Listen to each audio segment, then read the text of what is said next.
I've never seen a Final Destination movie, and I'm walking into Final Destination Bloodline blind. I know nothing about this franchise. I don't even know the broad idea of what the story is about. I don't know any of the actors. I know nothing about this. And I told my friend to tell me nothing. I'm going to go in blind and we're going to see what happens. Now, I'm somebody who likes the horror genre. However, I can't get squeamish with a certain style of horror movie. I am hoping this is far more aligned with like the slasher or even a psychological horror.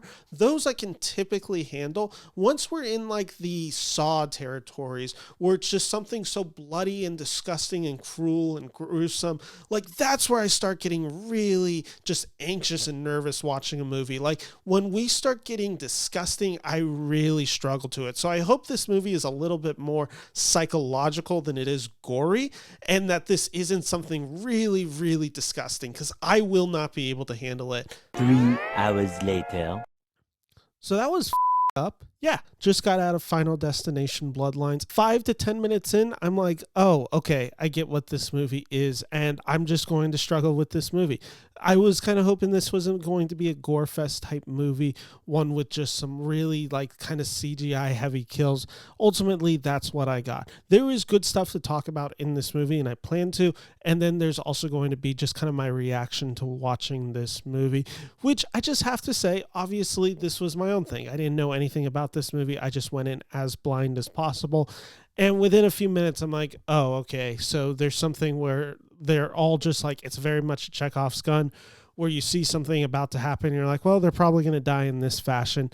And then eventually that's what happens. And then you learn that it's just like that this person has like this memory, or I guess vision. It would be a vision of what's about to happen, and they can prevent it. But when you prevent it, you prevent death, and death isn't very happy about that. So death comes after you, and it marks you, and it's going to kill you in horrific, violent ways. And it's a lot of just like glass stuff. And to be honest, that's my least favorite type of horror. I just do not like stuff that's like piercing. Like anything like with a glass just going in places where glass doesn't belong, anyone just getting impaled in that type of fashion, it's just not for me. Like slasher film, I guess it's okay because it's going in and then coming out. When it's just like glass like exploding a body, like that's where I can struggle with horror films. And that's kind of what my struggle with Final Destination Bloodlines was. As a experience, I can say that there was definitely some fun to be had with this movie. There was elements that I liked within it. As a introduction to Final Destiny, Final Destination, sorry, that's what it's called. Like, I don't know if I would necessarily go back and watch this movie or go back and watch the series, but let's just talk about some of the elements that I liked. I think ultimately the performances are all fairly solid in this movie. The main actress in this movie, Kaitlyn Juana, she plays Stephanie. She's the main character that essentially has this vision of something that had happened. In her case, it had happened to her grandmother. Now she's trying to basically get to the bottom of what's going on before it ends up killing her entire family. She's good as Stephanie. I think she's a commendable lead in this film. I bought into her emotion. I bought into the horror of this character going through it. Like there was all that, like this family dynamic of it. Like I liked this enough, like this story centered around this family that essentially just wasn't supposed to survived because their grandmother basically interfered with death, and now death is getting its vengeance on them. Like that all really worked for me. Like there's enough good supporting performances throughout. These are all characters that are set up. Basically every character in this movie, you kind of get the feeling of just like, oh, they are means to an end to just like put forth a really violent, bloody kill. And listen, if you enjoy that, there's going to be a lot of stuff like this that you'll like in this movie. Now, I just have to fully admit, for horror, I can be like, I don't know if the word is snobbish. I don't think it is, but there is a practicality to horror that I can really enjoy from a filmmaker. When somebody is meticulously thinking out how horror is going to play in that scene, when they are framing it beat by beat by beat, and you like combine the practical effects of that with like the blood work of that, with like the staging of that, with the lighting, the mood, like I find that to be extremely rewarding and fun. That's the type of horror that I can really vibe with and have a great time with. Final Destination Bloodlines is kind of just CGI schlock, in my opinion. Watching it, I was like, oh, this movie just like doesn't look particularly good. And maybe like in comparison to the rest of the Final Destination films, this movie looks really good. And like it doesn't necessarily look bad, but it does look very, very, very CGI'd. And that was just something watching it that I noticed, that I clocked instantly. Like there's this scene, it's the opening scene that takes place on this, like, it's this really tall building, and like it's where the movie starts, and you're like, okay, well, I know what's about to happen. I think it's called the Sky View. And like Sky View goes to shit, and like, you know, this building basically collapses, and like it leads to a lot of just horrendous death. I thought this scene just looked really bad, and I couldn't like get it out of my head watching it, where I'm just like, this looks so bad.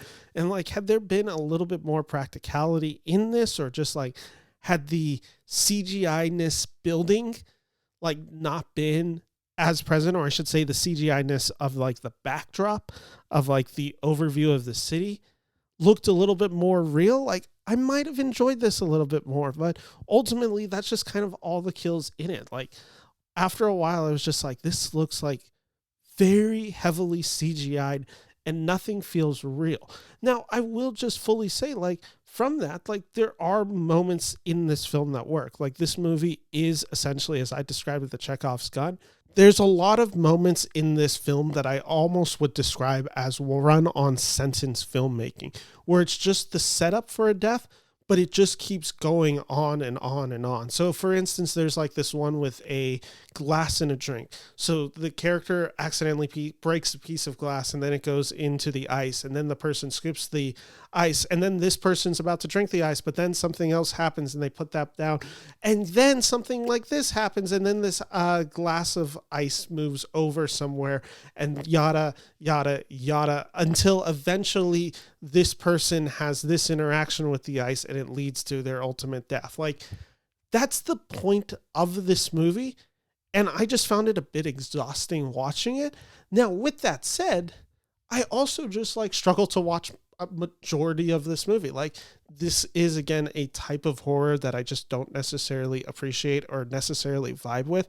So watching it, I was just like, I don't really want to see this scene right now. Like, I am just like a little squeamish on that. So I was just like, no reason for me to really watch this. So I watched a lot of the film like this.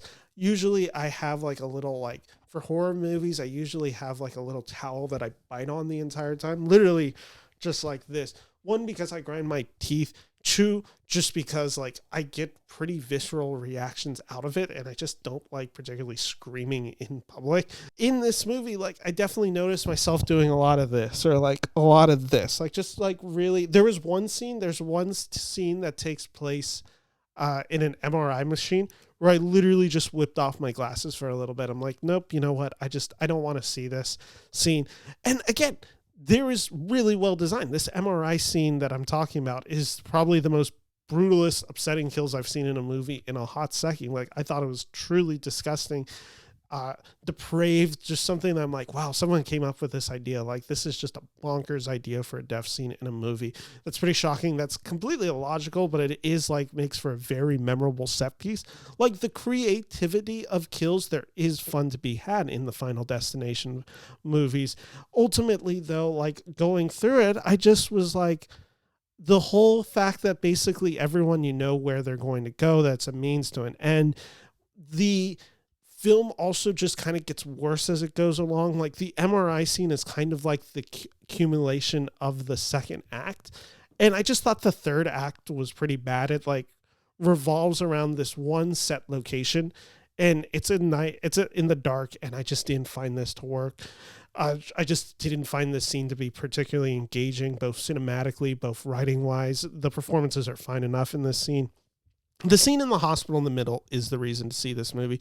Also because we get an appearance from the late actor Todd, who played Candyman, and is also apparently in these Final Destination films. I know nothing about this character. I don't know who he is. I don't know what he means to the lore. People in the theater seem to be excited to see him, and he delivers a very credible performance in his few minutes in the film talking about death, which from my understanding was very intentional to this scene. From my understanding, the directors knew that he would be passing soon.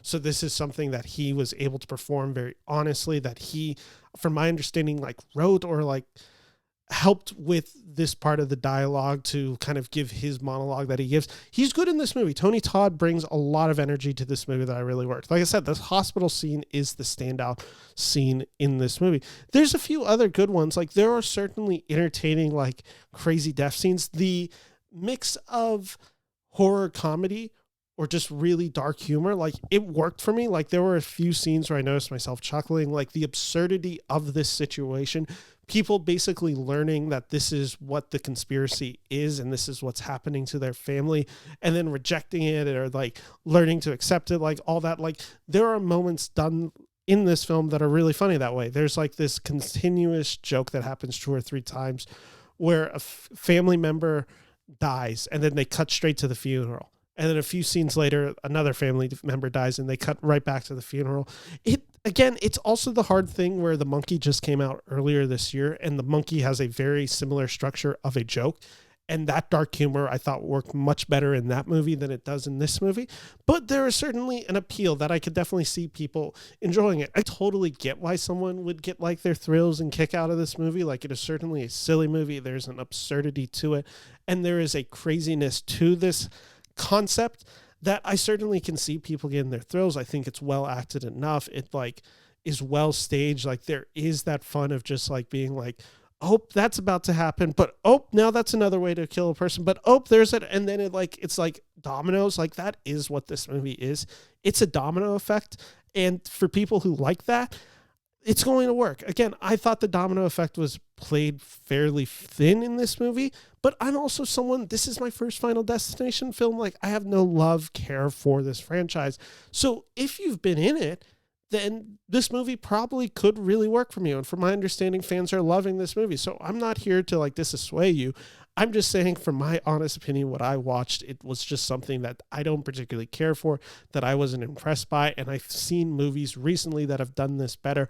And this type of studio filmmaking of horror just doesn't particularly excite me. I just find it way too reliant on CGI. And I think that sucks out a lot of the fun for me, even though there is fun to be had within Final Destination Bloodlines. Not a poor experience for me. Like I enjoyed enough watching this. I had fun with my friend going to. There are certainly scenes that are embedded in my mind, but ultimately not enough to really get it over the finish line for me. Final Destination Bloodlines, this is a solid 2 out of 5 stars for me. So thank you to everyone who watched this video. If you like this review, make sure to subscribe for more, and I'll be back in the next few days for reviews on films such as Mission Impossible: The Final Reckoning, Friendship, and a bunch more coming out soon. So make sure you subscribe to this channel for more.